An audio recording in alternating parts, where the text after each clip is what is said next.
Hi friends, welcome to SH Samayal and Blog. எல்லாரும் நல்லா இருக்க வேணும்னு கடவுளை வேண்டிக் கொண்டு வாங்க வீடியோக்குள்ள போகலாம். இன்றைக்கு ஒரு vlog வீடியோ தான். காலையில நல்ல காத்தா இருக்கு.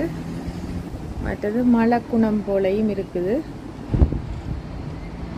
காலையில பிரேக்ஃபாஸ்ட் எல்லாம் முடிச்சிட்டேன். அதுக்கு பிறகு தான் வீடியோ எடுக்க ஆரம்பிக்கிறேன். வாங்க இனி என்னென்ன செய்யலாம்னு பார்க்கலாம். இன்றைக்கு சமையலுக்குரிய சாமான்கள் எல்லாம் எடுத்து வச்சிருக்கிறேன்.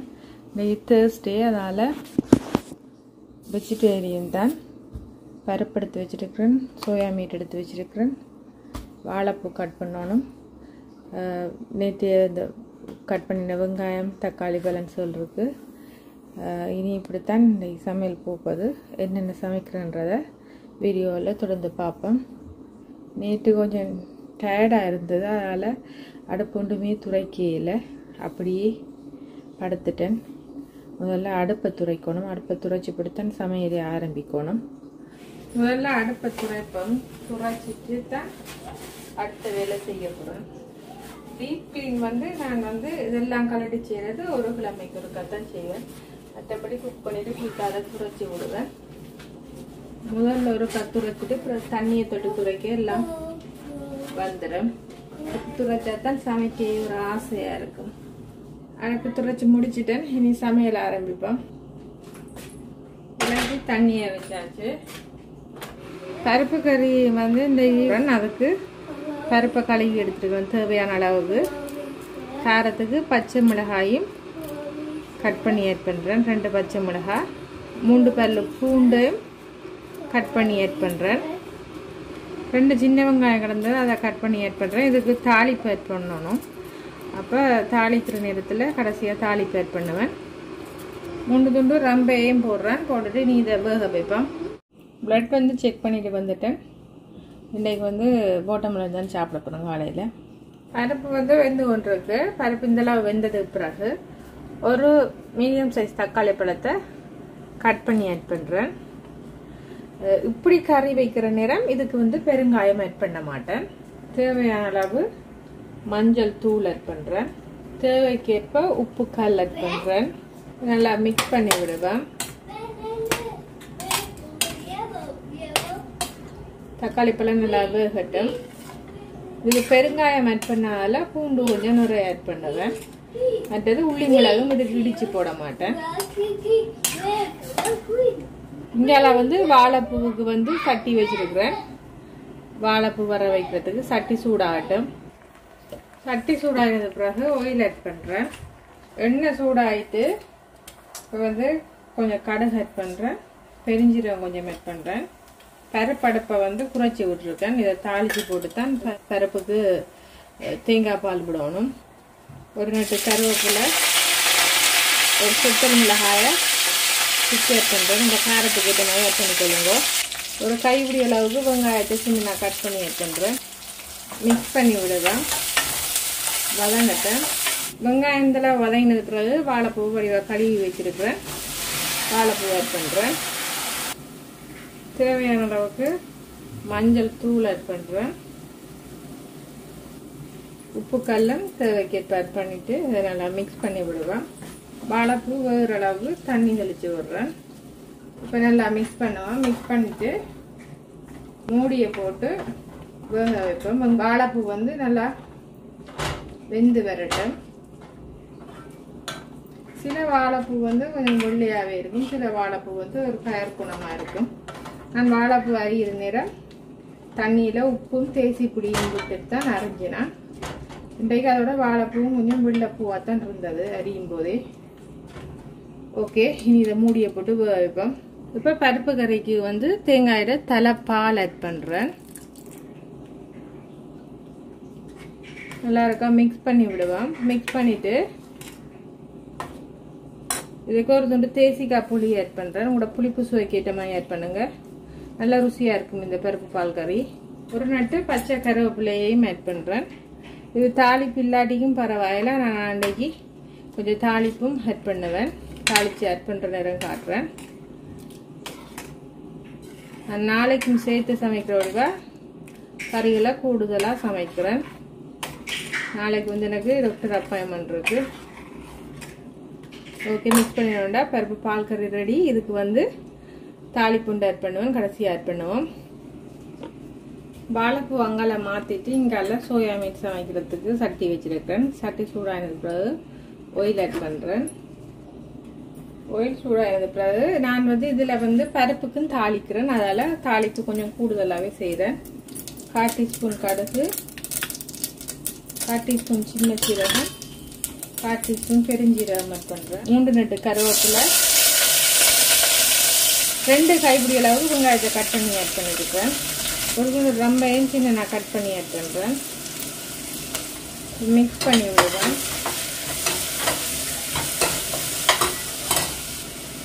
செத்தல் மிளகாய் 2 கட் பண்ணி ஆட் பண்ணுறேன். இது பருப்புக்கு தான். செத்தல் மிளகாயை மட்டும் வடிவாக தெரிஞ்சு பருப்பு தாளிப்புக்கு ஆட் பண்ணுவேன். வதங்கட்டும். ஒரே தாளிப்பில் 2 கறிக்கும் எடுத்துடுவேன். நல்லா வாழைப்பூ ஒரு கப் பார்ப்போம். வாழைப்பூ நல்லா வெந்து வந்துட்டு எல்லாரும் மிக்ஸ் பண்ணி விடுவேன். கொஞ்சம் தண்ணி இருக்கு வத்தட்டு. வெங்காயம் வந்து வதங்கிட்டு இதில் இப்போ நான் போட்ட செத்தல் மிளகாய் எல்லாத்தையும் தெரிஞ்சு எடுத்துடுவேன். அது பருப்புக்கு தான். சோயா மீட்டுக்கு தேவைன்னா போடலாம், ஆனால் தேவையில்லை.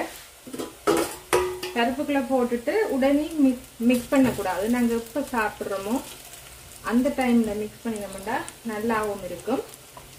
அந்த பருப்பு கறி அதே கலர்லேயும் இருக்கும். நாங்கள் நேரத்தோடைய போட்டு மிக்ஸ் பண்ணினோம்னா கலர் மாறித மாதிரி போயிடும். இப்போ பருப்பு கறியை தாளிப்பு எடுத்துட்டேன். இனி இதில் வந்து தக்காளி ஆட் பண்ண போகிறேன். ஒரு 2 பெரிய தக்காளி பழம் ஆட் பண்ணிவிடுறேன். நல்லா மிக்ஸ் பண்ணி விடுவேன். 1/2 டேபிள் ஸ்பூன் இஞ்சி பூண்டு பேஸ்ட் ஆட் பண்ணுறேன். நல்லா மிக்ஸ் பண்ணி விடுவேன். மகனுக்கு மரக்கறி சமைக்கிற நாளையில் கட்டாயம் பருப்பு சமைக்கணும். பருப்போட நெய்யை விட்டு கொடுத்தாலே சாப்பிட்ருவேன். மற்ற சோயா மீட் கறியும் விருப்பமாக சாப்பிடுவேன். அதுக்காகத்தான் கூடுதலாக சோயா மீட் சமைக்கிறேன். நான் தக்காளி பழம் மதங்கினதுக்கு சோயா மீட்டுக்குள்ள உள்ள இந்த தூளையே ஆட் பண்ணுறேன். இப்போ நல்லா மிக்ஸ் பண்ணி விடுவோம். நீங்கள் இப்போ லூஸாக சோயா மீட் வாங்கினீங்கன்னு சொன்னால் குழம்பு மிளகாய் தூள் ஆட் பண்ணுங்க. மகன் சாப்பிட்றதுக்காக இதே உரைப்போடையே தான் செய்கிறேன். நான் நல்லா உரைப்பு சாப்பிடக்கூடியவங்க வேண்டாம், இந்த உரைப்பு பத்தாது. நல்லா மிக்ஸ் பண்ணினது பிறகு இப்போ வந்து சோயா மீட்டை ஆட் பண்ணுறேன். 2 பேக்கெட் சோயா மீட்டை நான் சுடுதண்ணியில் ஊற வச்சு கழுவிட்டு புளிஞ்சு எடுத்துருக்குறேன். பிரட்டலாக வைக்கிறதுனாலும் ஓகே, தண்ணியாக வைக்கிறதுனாலும் இதெல்லாம் உங்களோட விருப்பம் தான். தேவையான அளவுக்கு உப்பு கால் ஆட் பண்ணுறேன்.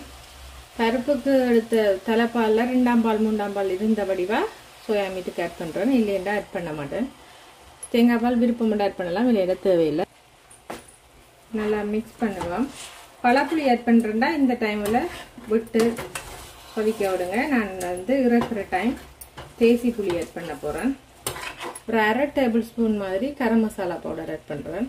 நல்லா மிக்ஸ் பண்ணிவிட்டு கொதிக்க வைப்பேன். வாழைப்பூவுக்கு வந்து தேவையான அளவு தேங்காய் பூ ஆட் பண்ணுறேன்.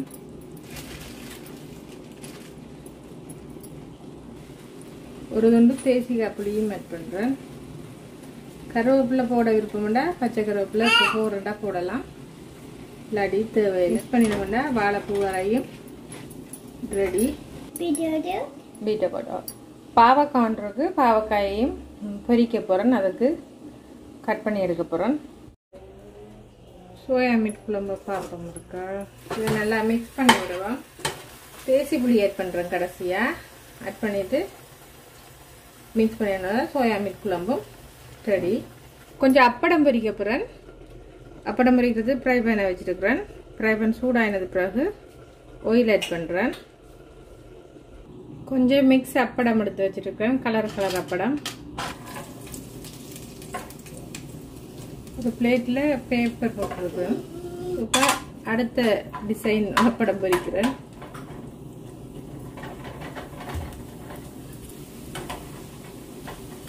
இப்போ அடுத்த வகையான அப்படம் இடியப்பம் மாதிரி சின்ன சின்ன வடிவாக இருக்கின்ற கூட ஃப்ளவர் ஷேப்பில் செஞ்சுருக்காங்க. எண்ணெய் வந்து நிறைய விட்டு தான் பப்படங்களை பொரிக்கணும். நாங்கள் வந்து திருப்பி நான் எண்ணெய் ரீயூஸ் பண்ணுறேன் இல்லை. அப்போ அதுக்காக கொஞ்சமாக எண்ணெயை விட்டுட்டு பொரிச்செடுக்கிறேன். நான் இந்த அப்படத்தை வந்து கொஞ்சம் அவாய்ட் பண்ணுறது நல்லா. வேண்டாம் கொஞ்சம் கலர் கூடவா இருக்குது. கிட்ஸுக்கு கலர் கொடுக்குது. இந்த டை உள்ள சாப்பாடுகள் கொடுக்குறத அவாய்ட் பண்ணுறது நல்லா. அடுத்த மோர் மிளகா பொரிக்க போகிறேன். எங்களோட அம்மா சரியான கவலைப்பட்டவ. ஆசைப்பட்டு மோர் மிளகாயும் வேப்பம்பு வடகமும் கேட்டேன் நான். அது கடைசியில் பார்சல் போடக்குள்ள அனுப்பிடலான்னு சொல்லிட்டாங்க. அதால் அனுப்பிடலாம் போயிட்டு. இது கடையில் வாங்கின மோர் மிளகா தான். ஆனால் அம்மா சரியாக கவலைப்பட்டாங்க மோர் மிளகாயும் இதுவும் அனுப்பியிலேன்னு. அம்மா எனக்கு அனுப்புறதுக்காகவே வேப்பம்பு வடகமும் மோர் மிளகாயும் வீட்டை செய்து காய வச்சு எடுத்தது கடைசியில் பிடி போச்சு. இந்த வடகம் வந்து சொல்லியிருப்பேன் அம்மா இருக்கிற நேரம் செய்தது. அதைத்தான் இப்போ அது அரைவாசிக்கிட்ட வந்துட்டு முடிகிற தரவா தான். அப்போ இப்போ வேப்பம்பு சீசன் தானே. அம்மாட்ட சொல்லி அம்மா எல்லாம் செய்து கடைசியில் அனுப்பிடலாம் போயிட்டு. பாவக்காயை வந்து ரவுண்டாக கட் பண்ணி வச்சிருக்கிறேன். அதில் வந்து தனி மிளகாத்தூளும் உப்பும் தேசிக்காய் புளியும் ஆட் பண்ணியிருக்கிறேன். இப்போ இதையும் இதில் போட்டு பொரிச்சு வைக்கிறேன். பாவக்காய் பொரியல் வந்து நான் தான் சாப்பிடுவேன். மகனும் 1-2 பாவக்காய் சாப்பிடுவேன். கூட சாப்பிட மாட்டேன். மிக்ஸ் பண்ணி விட்டு இதை வதக்கி விடுவேன்.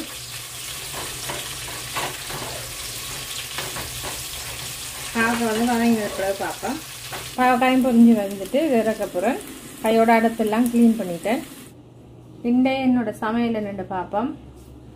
சுட சுட சிவப்பரிசி சோறு, வாழைப்பூ வர, சோயா மீட் குழம்பு, பருப்பு பால் கறி, பாவக்காய் பொரியல், 5-6 வகையான கலர் அப்படங்கள் பொரியல், மோர் மிளகா, வடகம், நேற்றைய கோவா வர கொஞ்சம் இருக்குது. இதோட ஊறுகாய், தயிர். இதுதான் இன்றைக்கி என்னோட தடபுடலான மரக்கறி லஞ்ச் மெனு. காலையிலேருந்து பகல் வரையும் இப்படித்தான் என்னோட பொழுது போனது. என்னோடய வீடியோக்களில் இருக்கிற சரி பிழைகளையும் கமெண்ட் பண்ணுங்கள். பிழையாக இருந்தால் நான் அதை மாற்றிக்கொள்கிறேன். இதுவரைக்கும் என்னோடய வீடியோவை பொறுமையாக பார்த்து எனக்கு கமெண்ட்ஸ் பண்ணி ஆதரவு தர அனைத்து நல்ல உள்ளங்களுக்கும் ரொம்ப ரொம்ப நன்றிகள். இன்னும் ஒரு இன்ட்ரெஸ்டான வீடியோவில் நான் உங்களை சந்திக்கிறேன். அது வரைக்கும் பாய்.